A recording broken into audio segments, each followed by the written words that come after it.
Hey, this is Neil Bawa, the mad scientist of multifamily, and you're listening to the Mailbox Money Show with Bronson Hill. All right, Mailbox Money Show. Super excited about this episode with Felecia Froe because it is amazing to see how many people like myself were stuck in a job that was super demanding, really grinding, right? Grinding to try to work hard. And I always told myself, if I could just find something that I could do myself or create some sort of product or service, I would go do that because I realized I was making millions of dollars for someone else, right? For a company. And yet I wasn't really being fulfilled. And so that's why for a lot of us, we don't feel fulfilled. Something like 65% of workers say they're not fulfilled in their job. They're not engaged. They'd rather do something else. So if you're like that and you felt at any point those golden handcuffs, Felecia has done an amazing job of really helping people to experience financial freedom. So let's jump in. This is an awesome episode. There's some real nuggets in here. Let's go for it. All right, welcome to the Mailbox Money Show. I am your host, Bronson Hill. Super excited to be here with Felecia Froe, and physician turned investor. And we've known each other for a number of years and just love what you've created for yourself, Felecia, and also kind of how you're creating freedom for other people. So I want to talk today with you about how to take control of your money and your life, right? And how those are connected. But how's it going today? It's going okay today, Bronson. Thank you. I've been just sitting here getting some work done, thinking about how things, putting out working to put puzzle pieces together. And you know how this goes. You get them all together, you're like, yeah, I don't like this picture. So you could toss it all back and see how they go together in a different way. Right, exactly. Yeah. Well, I know days, especially on a Monday, it can hit you differently at different times. So, why don't you give us a little bit of your background? You have been a physician and you've made a transition. Just talk to us about the process and kind of what led you to that. No problem. So everybody, Felecia Froe, MD. I was raised in a family whose, ethics were go to school, get a great job. My dad is a veterinarian. My mom had a master's degree. My family is very, very well educated, and everything is education, education, education. Get a job, and then you're going to work there until you retire. And I know Mm. many, many people have that same ethic behind them. I happened to go to medical school after a lot of twists and turns, got through medical school, became a urologist. And about 5 years into being a urologist, probably a little less, I realized, I don't think this is the thing for me. I don't think this is what I'm supposed to be doing. And that was quite the hit on the head and Mm. hit in the gut. Because what do you mean that's not what I'm supposed to be doing? I actually heard a voice that said, yeah, this is not it. And what do you mean? I've just paid all this money, have all this debt, now have a husband and two kids, and I don't know what else to do. So that really, it just started me looking. It's like, okay, I can't do anything else right now. I'm going to keep doing this. And just interesting how the world, how things just kind of come when you realize I need something else. I read a friend of mine gave me Rich Dad Poor Dad in about 2004 or something like that when I was working with some women physicians buying our first real estate deal, even though at the time I didn't realize it was a real estate deal. And that book just did everything. It just changed how I thought about money. Money was something you worked for to that point. And then that book helped me see that actually money is something that should really be working for you. It didn't, Yeah. that was 2004. I didn't really start, we started investing shortly thereafter in single family houses. My husband was fixing them up. We would buy them, he'd fix them, we'd hire people to fix them. It just, things were going slowly. After you start buying single family houses, you realize the cash flow is not going to be enough unless you own Yeah. a jillion of them to really get you to where you want to be. And then 2008 happened, and we realized what we didn't know, and we lost everything. It was really, really hard time for us. We went Yeah. to Sorry. I don't even negative whatever, and credit score 500. It was just all bad ugly.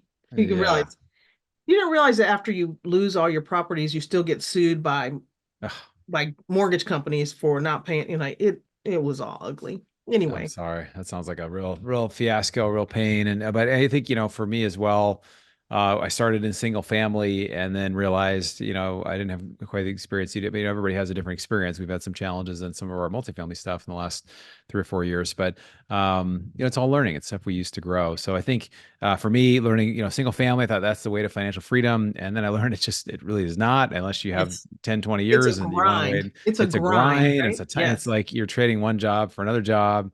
And it really, I talked about it's a scalability test. If I had, 4 single family houses, and it was like if I immediately went to 10x and went to 40 houses, would it be way more work? And the answer was, well, yes, that'd be like a full-time job, even if you're not the property manager. So becoming more passive obviously is valuable. So what was it for you, I guess, that, obviously I think, the grind, you talk about the word, the grind, I'm sure being a physician, worked in medical sales for 10 years. It was a grind for me, but then I saw what physicians went through and it was like some physicians are working 60, 70 hours a week and, or, not be able to take vacations and just, there's not a lot of balance there. Right. there there's not. And that Yeah. was one of the big things is I decided that I wanted a little more balance because I had 2 kids. I wanted to be in their lives. I had all these other things going on. And you would think that that big loss in real estate would be like, well, real estate's not for me. And that's what happened to my husband. He's like, yeah, that's not for me. And I was like, there's something I don't know. There's something I didn't get. So that's when I got mentors and I started talking to more people, getting out and networking with more people doing real estate investing to help me see all the stuff I didn't see. And Yeah. that's how I got right back in, made some sacrifices, moved from Hawaii, which I loved, to a Yeah. job that gave me a big signing bonus that I could get back into real estate. And Mm, that's how I got back in.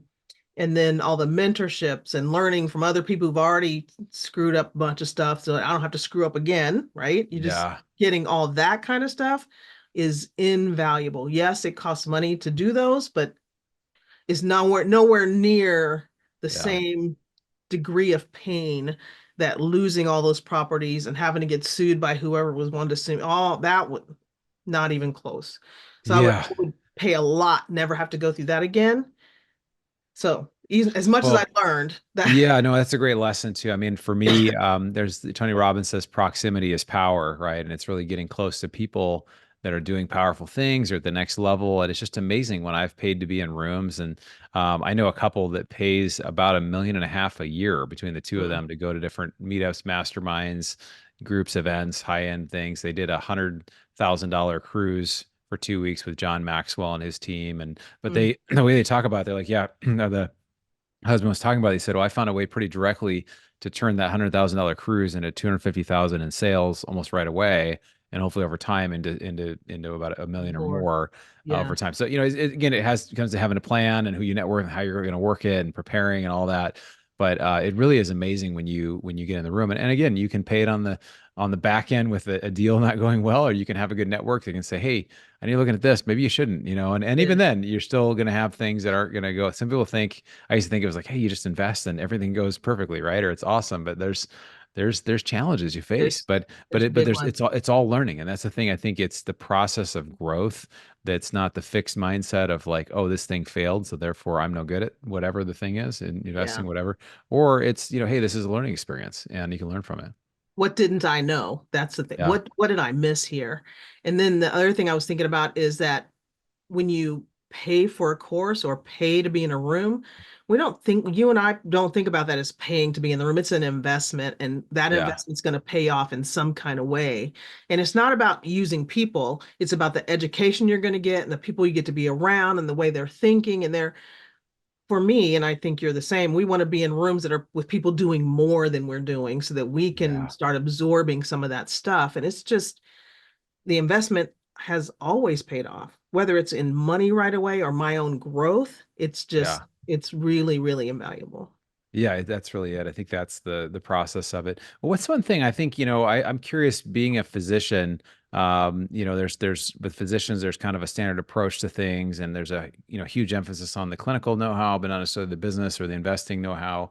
What are some things that you've just noticed about interactions with other physicians and kind of in your process that, oh, here's things that like they really should teach this and they don't, or what are the obviously you talked about rich dad, poor dad, but just what are the things that you've noticed about most physicians or professionals? You're like, gosh, they really don't get this. Well, I'm not even going to go to the money side first. I'm going to go to the perfection side. And now Yeah. I have to be the one that knows everything and is in control of everything and can do everything. And especially within your specialty, right? As a urologist, I'm going to be the one that knows all the stuff about urology, which being in getting in these other groups where you have different people with different niches of specialties, you know what I mean? So you don't have to know, I don't have to know everything about urology. I can know, I don't know, prostates, and somebody else can know kidneys, and we can have that conversation and understand it. And so I'm investing in single family houses, and Bronson's investing in multifamily. And how do those things go together? Or what can I learn from him being in the same room? But physicians tend to want to, and even the ones I talk to now is like, oh, I'm really interested in investing. What book should I read? It's Yeah. like, okay, there's a lot of books you can read. There's a ton of books you can read. More, and you should read them. And you should get out and talk to some people who are doing what you want to do. I think we get so deep in the weeds of investing before we get to our mind of where we want to go and what's the best path to get us where we want to be. So that's the biggest thing to me for professionals and those type A learners in school, those folk, what us, I'm like those folks, me, I'm one of them too. We just kind of Yeah. got to do it. Yeah. You got to do it yourself. And it was getting around other people who weren't that way. And Yeah. you probably know the name of the author of the book, Who Not How, but Oh that yeah. is huge.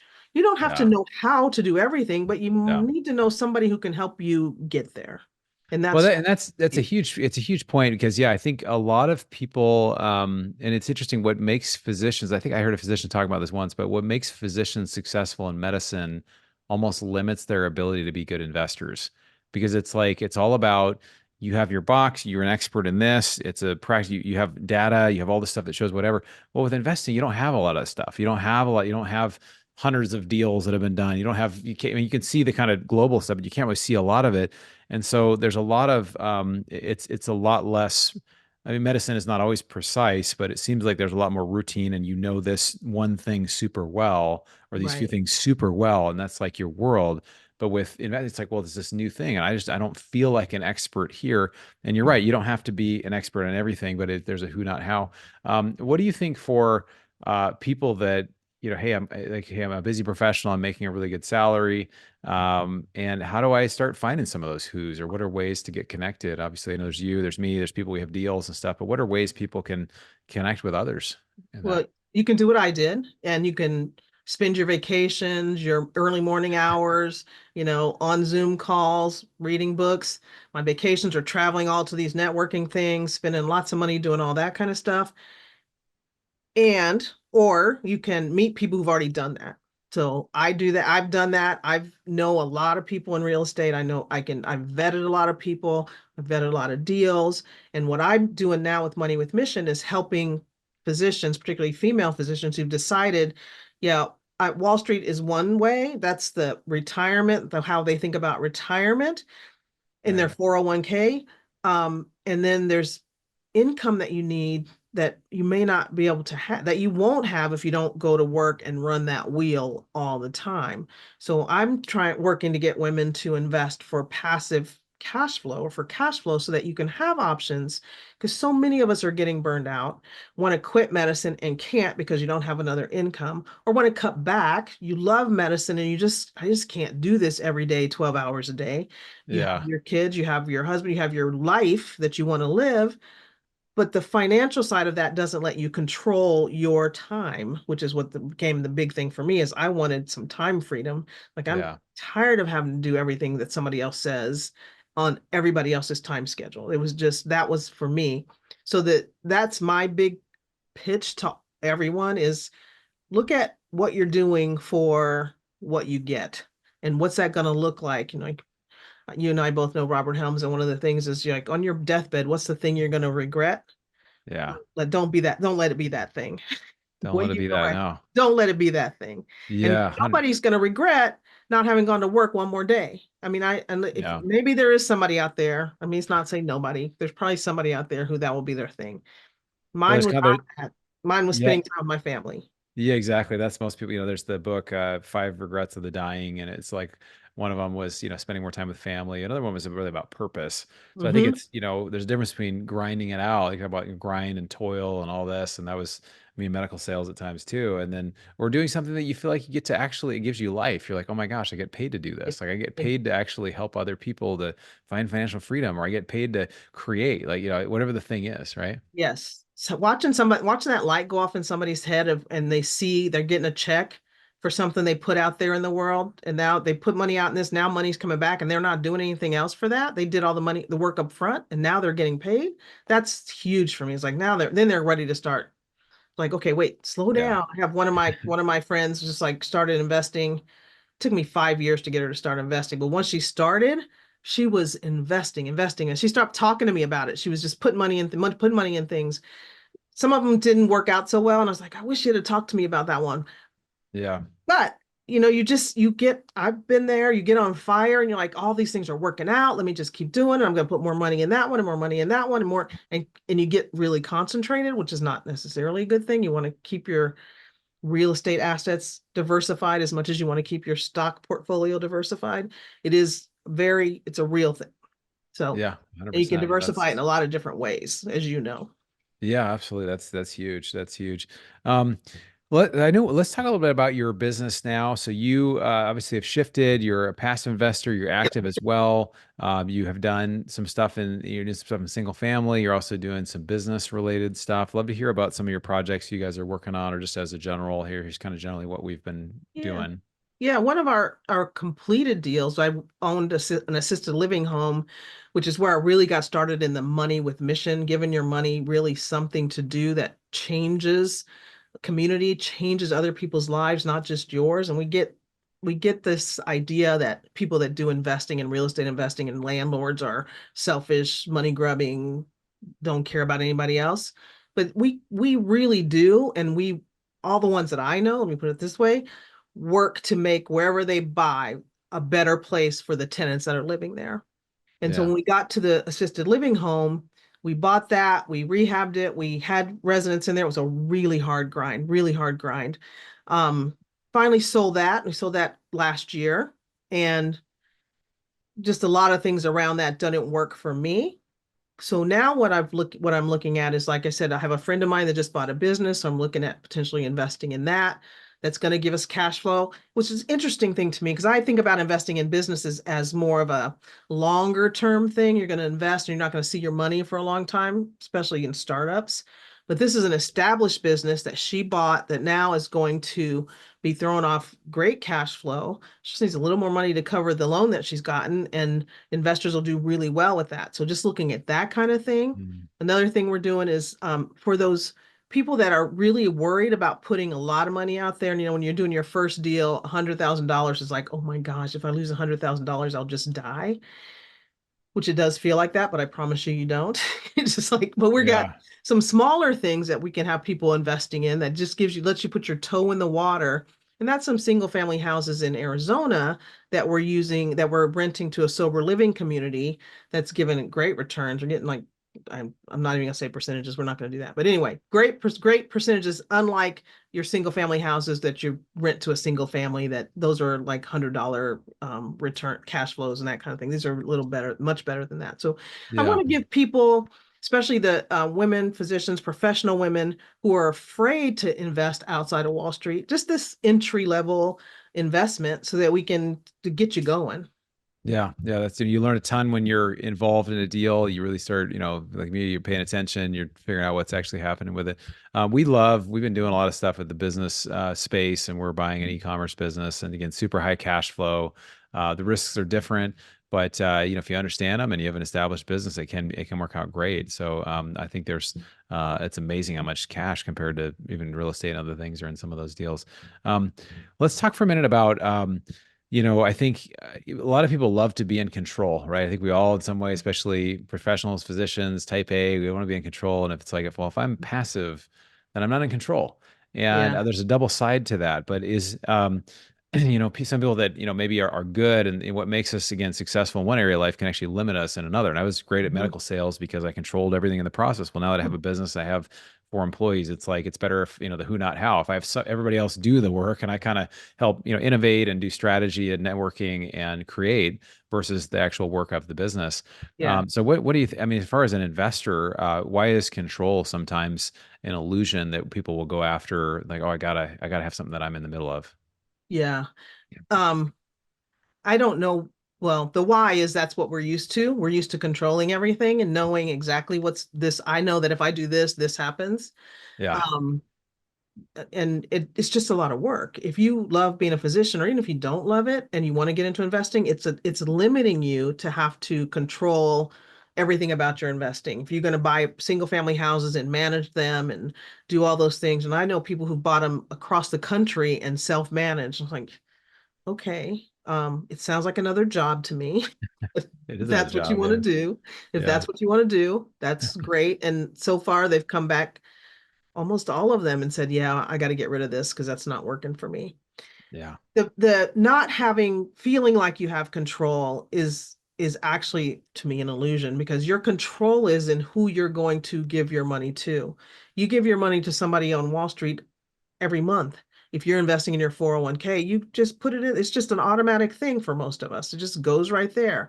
You don't know who that is. You don't have control over it. The control you have is how much you give or how much you invest. And that's the same control you have when you're investing in something that's real estate. You can control how much you're going to invest. You can control who you're giving it to. You can control the things you can control. Okay. You don't, most, I don't want to manage an apartment complex. No, don't want to do it. Mhm. I want to own them. Of course. I want to own as many doors as you can own so that you can help people in neighborhoods have nice housing and get a financial return. But Yeah. I need somebody to do that for me. And that's how I meet people like Bronson. And I meet people like Sue Sullivan. I think you had her on your show a couple weeks ago. Those are folks that are vetting those deals and managing those deals. And you can call them on the phone when you don't understand what's going on to get an understanding. That's a big thing to me for on alternative asset investing, is if you're not controlling it yourself, you have a person that you can call who can explain, how come I didn't get a check? You can Yeah. explain all the things that when you have it on Wall Street, you call them and you get some walk around thing that you don't understand. And it's not because you're dumb, it's because that's how they want it to be. Yeah, yeah, that's good. I think that's great. So what advice would you have? I've no specific advice for any specific person, but somebody's new to this, they're figuring it out. They're like, hey, I want to start, initially get into this passive income thing, should start getting into real estate or alternative assets. What do you think are kind of the first steps people should do to educate themselves or take action? Well, there's so many different ways to learn about doing this. So you got podcasts, you've got books, you've got friends to talk to, and you've got friends that'll tell you why you shouldn't, and you got friends that'll tell you why you should. Make sure you're talking to somebody who's done something, not just somebody who's read something. So that's key. To me, it's always about networking. It's always about networking. And as physicians, we get in our heads and we think it's about books, but it's about who you know and how they can help you get to where you want to go. And that's the whole process with Money with Mission. Is I've spent time vetting operators so that you don't have to do that. You can vet me, and then we vet deals. So it's about the person. Yes, the deal is a Yeah. deal. It's a great, you want to know the deal, but you're really investing in that person who's running that deal. You're trusting Yeah. them with your money. So it's Yeah. really about, and it's also your mindset and where you're going. What you have to decide what you want. Number one, what do I want? I want a bunch of money, but why? So I can not have to work all the time. Well, why? There's a lot of levels to, and when you get to that one that makes you cry, you got there. Yeah. Okay, Yeah. that's why I'm doing this. Yeah. And then that's the one that's going to let you get started and do the things that you want to do, so that and take the risks that are needed to get to the goal that you're going for. That it really is Yeah, about that's the a great why. point, Felicia. I think for me, I realize on the show, it's amazing how the why comes up so often. You think a show about passive investing and money, whatever, but again, it has to be the start with why or begin with the end in mind. Because, and it's not just, hey, I want this amount of money. It's like, well, what's, like you said, what's the why? What's that core reason? It's like, well, just want to take care of my family. Well, why? Because I have a value for this thing, or this didn't happen when I was a kid, or I want to be a great dad or a mom, and so Mhm. those are the things that really matter. And those are the things that we can really build from. So, well, I really appreciate you for what you shared. I know we could probably talk a lot longer about all these things. Just love all the value you're bringing to the professional community, the physician community, and just really appreciate you being here and honor, all the stuff you've created for yourself and for many other people. But if people want to reach out to you, how can people reach out and connect with you? Yeah, moneywithmission.com is just go to that website, and I give free 30-minute consultation calls to figure out what you want to do. We can just kind of talk through things. And that what you want to do and why you want to do it sometimes takes a long time to get there. For me, it took a long time. And let me put it this way, it took a long time to verbalize. And for Money with Mission, it's every woman should have the financial ability to walk away from any job or relationship that's not in her best interest. Those words didn't come to me 8 years ago, 10 years ago, 12 years ago, 20 years ago, whenever I started doing this. But when I go back and look at everything I've done, that's why I was doing it. It's very interesting to me. It's like, oh, I was thinking about this back then, even though those words weren't mine. Yeah. So moneywithmission.com, that was the question. I'm sorry, what was the question? It's like Oh, no, no, how people can reach moneywithmission.com. out to you. Yeah, yeah. Get in there. We have 7 steps to building resilient wealth, which is just a workbook that you can go through that kind of can help you get to your goals and get what your risk tolerance is and why you want to do just like getting to that why, which really, really is the number one step. Nobody wants to do it. I didn't. I promise you I didn't want to do it. But it really has helped me to really stay in here and keep going when, as we were talking earlier, I don't want to do this anymore. I want to do easy. And yeah, Yeah. what you're here for is not always easy. Yeah, it's not always easy, but it is rewarding. So, It- Felecia, Everything. thank you so much for being here today. Really appreciate you. Appreciate all the value you're adding, and we're excited to be able to stay in touch. And yeah, I hope everybody enjoyed this episode. Thanks so much. Thanks, Bronson. All right, well, that was a great episode. I really like the idea of, collaborating with others, really finding your who. That was a real takeaway for me from this episode of just really figuring out who the expert is. You don't have to be an expert in everything. And that's one challenge if you're an expert in anything, right? Especially as a physician, a professional, or a business owner, you're the person that knows how to do that thing and no one else does. Treat that sickness or that illness, or maybe in your business, you're the only one that knows how to do that. But the more we can really generate this who, not how, not just, hey, how do I solve this problem, but who can solve this problem for me? And that's where trusted partnerships work well, whether it's in business and investing and all types of things. It's finding out what can really work well for you. So I hope you take the time to really gather from this episode everything you need to get as far as educating yourself, as far as getting great partners. And again, if you haven't joined our investment club, check the link below. We have some amazing, unique deals that we really can't share unless you've joined our investment club. So check the link below. Look forward to seeing you on the next episode of the Mailbox Money Show. You've been listening to the Mailbox Money Podcast. For more free resources, articles, and videos, go to bronsonequity.com. There you can download your copy of the special report, The Single Best Investment Strategy During and After a Pandemic. None of the information shared here is an offer to buy a specific investment, and this is for educational purposes only. Consult your financial, legal, and tax professionals and use your own common sense before making any investment decisions. Thanks for joining us, and be sure to tune in next time for more Mailbox Money.